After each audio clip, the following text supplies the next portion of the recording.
Podcasting from Singapore and broadcasting all around the world.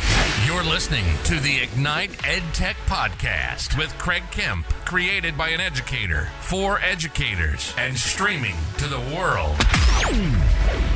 Now, over to your host, Craig Kemp. Hello and welcome to episode 80 of the Ignite EdTech Podcast. I'm your host, Craig Kemp, and I'm honoured to have you join us. As most of you know, I continue to work with the incredibly talented Mark Quinn to improve the final audio quality of this podcast. He has his own podcast production studio that provides editing and mastering services to content creators. To connect with Mark, please see the details in the podcast notes below. Last week, I asked you about your favourite EdTech tools. It was great to hear from so many of you. The top 5 tools shared by you were unanimous, and they were: number 1, Flipgrid; number 2, Seesaw; number 3, G Suite or Office 365; number 4, Kahoot; and I was excited to see number 5, Twitter. Thank you for your thoughts and ideas. Don't hesitate to continue to share them. I love these tools and I couldn't agree more. This week, I wanted to ask you about the process of using technology in your classroom. Is it integrated and embedded, and your students have voice and choice over its use? Or is it still required to be booked and hard to add to your day-to-day classroom environment? I'd love for you to talk me through the process and get a global understanding of what works and what doesn't work to add value to student learning in your context. Please share with us via our Ignite EdTech social streams. I look forward to hearing your responses soon. A tool that has positively impacted the authentic and purposeful use of technology into classrooms and meeting rooms that I have worked in is Buncee. Buncee is a creation and presentation tool for students and educators to create interactive classroom content, allowing learners of all ages to visualize concepts and communicate creatively. Buncee's interactive drag-and-drop interface helps students and educators create engaging multimedia projects and presentations to increase interactivity and flip the classroom. I've seen this used in multitudes of ways across different areas of schools all over the world, and I love seeing what people share on social media too. I always talk about creation over consumption, and that is exactly what Buncee preaches.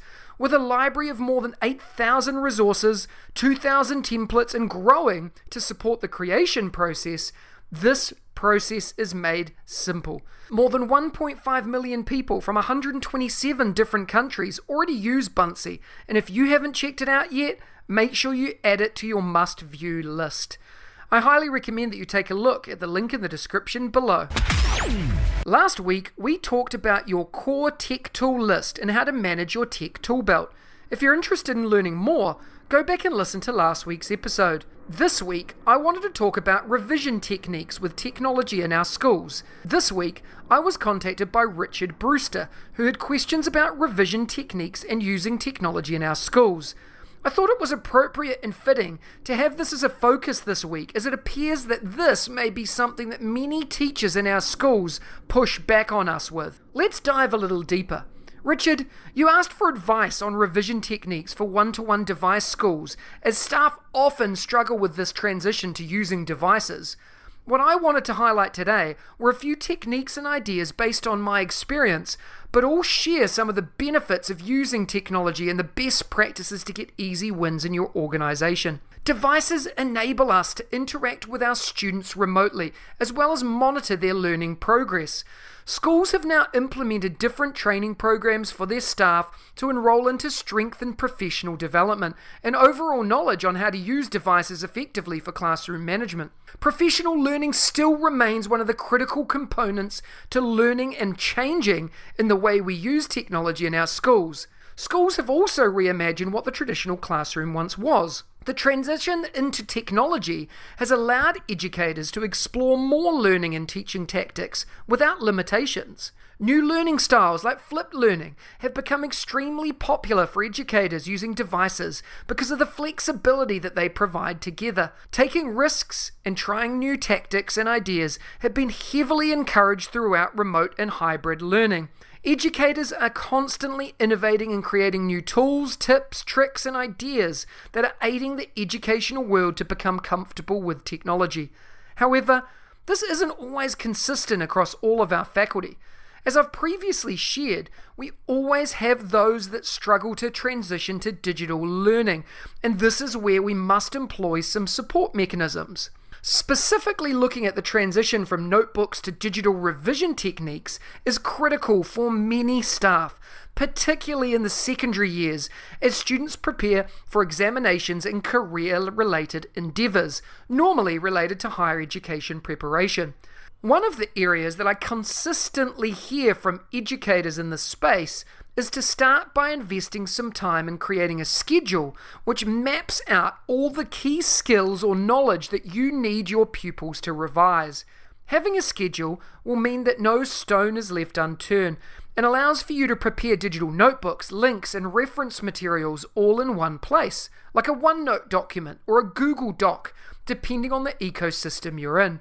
The added advantage here is that these spaces are collaborative and provide opportunities for everyone to collaborate and share their favourite ideas, resources, and tips in one easy-to-use and locate location, which means learning and revision can happen anywhere, anytime. If preparing for a test or exam, research has shown that replicating test environments during revision sessions will lead to better retention. If the examinations are digital, then this is a critical space to be revising in. This is going to be the place we go to in the future, if not already, for all examinations and materials, particularly as students transition into higher education. Technology continues to impact how we go about our daily lives. More and more ways of doing things are now obsolete due to technological advancement, and these changes are beginning to affect the way new generations approach tasks. For example, in October of 2011, a video on YouTube went viral where a 1-year-old girl swipes her fingers across a tablet touchscreen, moving icons with ease, only to move on to a magazine and treat it with the same approach. Confused, she then presses her finger against her leg to seemingly confirm that it wasn't her finger that was broken, but the magazine. One of these brain regions is used for object recognition that helps us to distinguish an orange from an apple, while still recognizing them both as a fruit. In the same way that we identify certain features of, for example, a book, its rounded corners and textured front cover, early forms of writing began with characters being shaped like the objects they represented. When reading or writing, the motor regions in the brain are activated, as the brain literally goes through the process of physically writing when reading. Screens, of course, do offer readers advantages that paper cannot. For text as long as a book like Moby Dick, for example, scrolling or swiping may not be ideal, but websites and media outlets especially have created highly visual articles that depend entirely on scrolling and would not be as attractive in print form. Revising from a digital device also allows you to find more fun and interesting ideas like comics and infographics related to the topic you're revising, as they make scrolling a strength rather than a weakness. Popular interactive tools like virtual reality and augmented reality, such as goto.World, allow for interactive revision that pushes the boundaries of learning and supports all learners in their desired way of engaging in learning material. Specifically thinking about links and tools to use, my favorite starting places are Google Docs and Microsoft OneNote, depending on the ecosystem that your school is using. Integrating add-ons such as Mote for verbal feedback can only add value to the learning process that you wouldn't normally get in a paper-based environment. Tools like Go Conquer, I've put the link in the description below, bring learning to one place, allowing learners to create digital timetables, schedules, mind maps, and even flashcards to access curated materials, resources, and even ideas shared by users from all over the world. This space is incredible and is a growing market and an interesting space for teachers globally to explore to best support their learners that tend to be more comfortable learning in a digital space than a physical paper and pen one. Even from a young age, teachers use flashcards or engaging tools to support revision and learning. My daughter at the age of 7 has been using tools like Kahoot and Quizlet in her classrooms for years to support the process of learning, and she loves it. This is not just a young child process. This is used in many secondary classrooms and even adult learning spaces too. So it's not an excuse now for us to move away from paper tools to digital tools or vice versa. We have to embrace digital learning and step outside of our comfort zone. Teachers are the worst at pushing outside of comfort zones. Trust me, I know, I am one. Pushing boundaries and supporting your learners in the age that they're in, not in our past, is critical. Adapt to digital resources to support in this process, and you will be pleased that you did. I'd love to hear from you to learn more about the revision techniques and tools that you use in your school. Please reach out with your ideas and thoughts. Every week, I bring you a short interview with some of my edu heroes, an engaging learning experience with someone who makes a difference in education every day, with a particular focus or angle towards educational technology. This week, I had the pleasure of chatting with Tracey Ezard. Let's have a listen to the chat. Today, I have the honor of speaking with Tracey Ezard, who is an inspirational leader and author based in Australia. Tracey and I have been connected for a while now, and I constantly get inspired by her work and the quality of her connections online, particularly with her LinkedIn presence and sharing. Tracey works with leaders both inside and outside education to create dynamic leadership and collaborative learning cultures that create new ways of working in a complex world and is highly sought after. Tracey has a free and pro course on EduSpark.World called Buzz Leadership, which inspires leaders to create collaborative cultures in their schools, an incredible resource that should not be missed for school leaders and aspiring school leaders. Tracey, it's a pleasure to have you on the show today. Are you ready to talk about education and technology integration? I am, Craig, and I'm blushing a bit with that beautiful introduction. Thank you so much.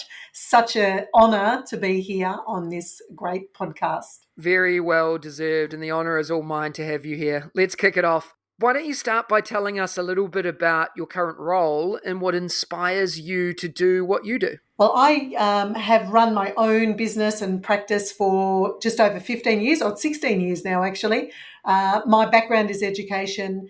I now work with schools and systems in Australia, New Zealand, a bit in the UK, around how do we build thriving environments for the adults, the professionals in our system to thrive so that our students can thrive.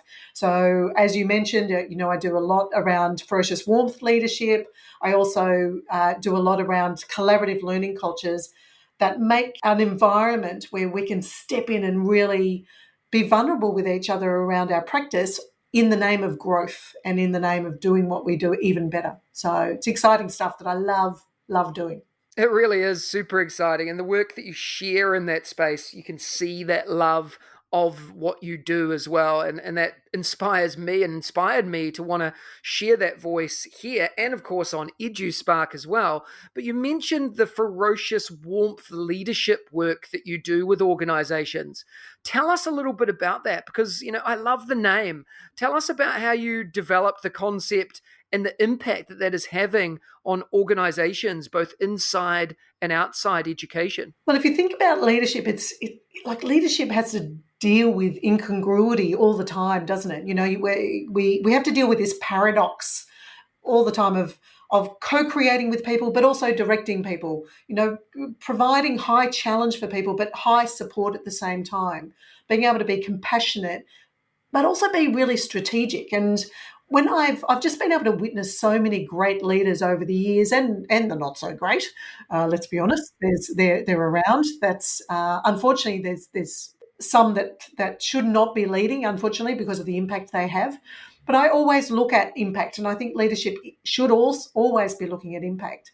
And that incongruity, just what I saw was leaders who were able to deal with that complexity, that paradox really well. And so what came out of it was this concept of the head and the heart, being able to really use your head around being strategic, cognitive, being able to see the logic, see the data, what needs to happen, what are the steps. Really having wrapped around that, this ability to connect and inspire people, the emotional intelligence to hold the space for people to be vulnerable and courageous together, the ability to love people for what they do and what they bring, all of that was wrapped around together with these leaders. And so that concept of the hard and soft, the head and the heart sort of came together in this idea of that great leaders, my mantra around leadership is great leaders are able to be ferocious around transformation. So they have the ferocity to transform, but they also have the warmth to inspire and connect. And, that being able to step in the middle of that is something that's pretty amazing. And so people are really finding that concept to be a metaphor that they can really try to live to every day. I had a principal of a school let me know yesterday that every day they try to walk in that space of the daily dance of ferocity and warmth and bringing those together so that we don't go to the extremes. I also use it. It gets used a lot in health. There is far too much fearsome leadership in too many sectors, and health is one of those where there's people who are, still stuck in that autocratic mode of tell rather than working with the collective we. And ferocious warmth is really all about bringing out the best in the collective we and the momentum we're trying to achieve. So it's not just in education that we need this work, it's in all sectors. So all sectors that I work with sort of have grabbed it and gone, yep, we get this. This is about the impact of our leadership. This is about us being able to be balanced leaders. Yeah, and your description there really excites me about the work that you're doing, because I see this every day in the schools that I work with, but also the companies and creators all over the world that we have discussions with for EduSpark. And I think that particularly this message and idea of ferocious warmth leadership, you really emulate that and share that on social media. And I love seeing your LinkedIn posts, actually, and it inspires me. Why is social media so important to you? What do you gain from being connected on there? I really do love it. I mean, I love LinkedIn. I love the way that you can hear in people's words. A strange combination of words I'm using there, I know, but we're on a podcast where people are hearing things. But you can. There is so much good thinking around pushing the status quo out in the world, and I think that's what we should be about. The world is so complex. The world has got so much change and momentum that we're and complexity that we're dealing with every single day, that hearing what people are experiencing and thinking about and putting out to the world for us to grab and really contemplate, I think is brilliant. And so I find that LinkedIn or, Instagram or Twitter or whatever I might be using allows me not only to put my thinking out, but also to see what other people are thinking and test it against my own thoughts. And, I think it levels me up, to be honest. If I didn't have that sort of conduit out to thinkers in the world, doers in the world, people that are on the ground responding to, I put on a LinkedIn post. I love seeing the responses of people on the ground with this work, because it tells me whether I'm on the right path and people are resonating with what I'm contemplating, or whether I'm totally left field with something. Left field is always useful, I think, because it pricks our thinking even more. But I just think that to and fro, I grow from it just as much as hopefully what I put out actually helps people to grow as well. Yeah, and it definitely does, Tracey. You can see the engagements that you gain from those posts. And I think a lot of listeners probably today have a lot to learn from some of the work you do. And I'd encourage them to use the links in the podcast notes to connect and just follow some of the things that you share and the engagements that you have. And then this sort of correlates into the sharing of learning you do, both face-to-face as a consultant and an author and a speaker and a workshop host, but also with your learning that you lead at EduSpark.World. You have a course called Buzz Leadership. Tell us a little bit about this and why our listeners should jump in and explore it. Yeah. Well, the Buzz is work I've been doing for, all of that 16 years that I've been doing this work. And it is about that buzz of the thriving culture, where you can just feel that energy in the air in an organisation. And again, I don't just do it in the education space, but elsewhere around how do we do deep learning cultures. But the Buzz Leadership course on EduSpark.World is all about short provocations. So I call them buzz bites, short provocations that learning leaders can use with their teams, with their whole schools, to show a video of me where I'm talking and about a particular concept that sits underneath the umbrella of the buzz, which is, can we create a collective growth mindset, which is different to an individual growth mindset? There's different vulnerabilities needed. There's different courage needed. There's different willingness to share needed. So a collective growth mindset. Do we create a compelling environment for people to learn in, both energetically, physically, and emotionally? And do we have the authentic dialogue? So the buzz bites are all sit under those three headings. I call them the mind, the moment, and the mouth. And the leadership videos allow people to work with their team, show the provocation, show the buzz bites, and then use the resources to continue that conversation and contextualize it for your particular school. And I think that's so important. I'm sort of a little bit anti-cookie cutter stuff. I think that cookie cutter is very limited, and it doesn't allow us to use our own professionalism, our own skill, our own deep knowledge of our environment, and to say, how does this apply for us? So I really wanted something that was able to do the surface and the deep transfer of learning and allow educators within their own school to contextualise it to their environment. The cookie cutter piece really resonates with me, Tracey, because it's something that I talk about a lot with schools in the EdTech space, that, you know, your school and the learning that happens here is very context specific. You know, I can come in and support you in your strategy and your growth, but what works here is different to what works at the school down the road, and that's based on the human resources, the physical resources, and the kids and the teachers and the parents and the physical environment. All of those things culminate to make this very different and unique. So the leadership, the change, whatever happens, has to be context specific. So thanks for sharing that. I appreciate that. In the work that you've done, Tracey, you've achieved so much already. What's your next big goal in your career? What do you want to do or achieve that you've yet been able to do? I really, this is a great question, I think, Craig. I really want ferocious warmth leadership to be a movement.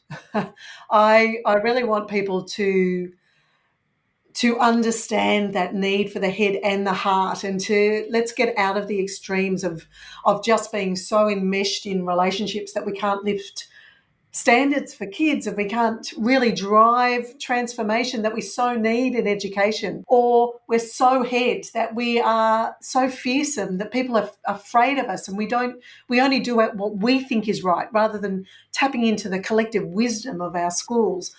I'm really passionate about getting that thinking out so that people can understand that impact is about being able to do both and bring it into this center of this movement of leadership that's got a huge emotional agility and adaptability. It's also got that innovation and creativity that goes with the transformation we need in education. So the next big thing in my career is just I would love it if people wanted to know more around ferocious warmth leadership, wanted to build that skill in themselves and in their leadership teams. And, you know, I have my third book, Ferocious Warmth, School Leaders Who Inspire and Transform. It's getting used by lots of schools, lots of systems around thinking about this head and heart sort of approach. And I would just love to see it go gangbusters, and for me to be able to create this huge tribe of leaders that get this stuff. Fantastic. And I love that aspirational goal as well. It's going to be achieved. I can almost guarantee it. Quickfire questions. Let's jump into a few. The first thing that comes to your head, and then a brief why. What is your hashtag one word for 2022? Great. My hashtag one word for 2022 is space. We're so crammed, I think, in the world around what we do in our busyness, and I just wanted to make more space for thinking, make more space for being, make more space for relationships, for love, for sharing and connection with people, space for just being able to percolate and be mindful. Absolutely brilliant. What is your favourite EdTech book or resource? Ooh, and I've got a favourite person at the moment, if that's all right to share. So one of my colleagues in Australia that does amazing stuff with girls in STEM is Jenine Beekhuyzen.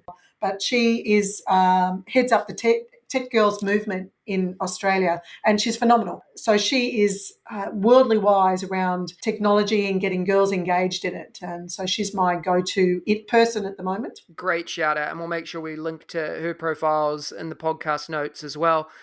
Tracey, what is your go-to EdTech tool that the listeners need to try? I love Blinkist. It might be a real basic one for many of your listeners, but Blinkist is just for me who I like to consume a lot of thinking and what people are talking about. It's a great way for me to listen to blinks of books. I tend to listen to the blinks of books, but you can scroll through them as well. And then I can decide whether I want to get the whole book or whether I've got enough of the idea of it to be able to put it to the side and know that I can go back to it. So it would be Blinkist for me. And what's one daily habit or practice that helps you enjoy, progress, and succeed in your career, Tracey? I think it's the ritual of meditation in the morning. I find when I realised that over the break, and I did a lot of isolation over the break. I had COVID and all sorts of things, and I wasn't doing my daily practice of even if it was just 15 minutes in the morning of meditating. And I do lots of different styles of meditation, and I'm not wedded to in one particular one. But I did notice that I was just not quite as centered when I didn't do it. So, and, I know meditation is a very trendy thing to do at the moment, but it's been done for so many millennial. There's got to be something in it. I've sort of tried it on and off for the last 20 years. I've got a lot better at it at the last 5 years. But gee, it helps me to enjoy life more and to be more mindfully present and to be able to give out to the people that I work with as much energy and connection and thinking that I can. Tracey, you've shared so many inspirational bites of wisdom here today, and we'll link to many more that you've brought up as well. What's the best way for the listeners to follow and connect with you? I'd love to connect on Twitter, so at Tracey Ezard. Or you can look at Buzz Academy as well. And LinkedIn, would love to be linked with you on LinkedIn as well. I've obviously got a website, TraceyEzard.com, that I'd love for you to have a look at. But that connection that we can do through social media is so great. We can have a conversation. We can connect around things. We can ask each other questions, and that's what I love around it. Brilliant, Tracey. Thank you so much for your time today. Inspirational as always. You're welcome, Craig. Thanks so much for having me on. Next week, join me for episode 81 of the Ignite EdTech Podcast when I'm joined by mathematical legend Mary Kemper. Want to win a prize? Enter now at bit.ly/edtechwin and we'll regularly announce winners of incredible prizes. If you enjoyed today's episode, please follow us and share the podcast with your PLN and colleagues. Please remember to spend a few minutes to rate this podcast too on your podcast channel of choice so we can reach even more educators and EdTech enthusiasts globally. Remember, you have the chance to win as well. Check out the links in the description for more, and I'll see you again next week. If you liked today's episode, please don't forget to subscribe so you don't miss another episode. And be in the drawing to win prizes every week. If you know others that would enjoy the show, please hit that share button and brighten their day. Join us again next week for your weekly EdTech hit with @MrKempNZ. We'll see you again soon.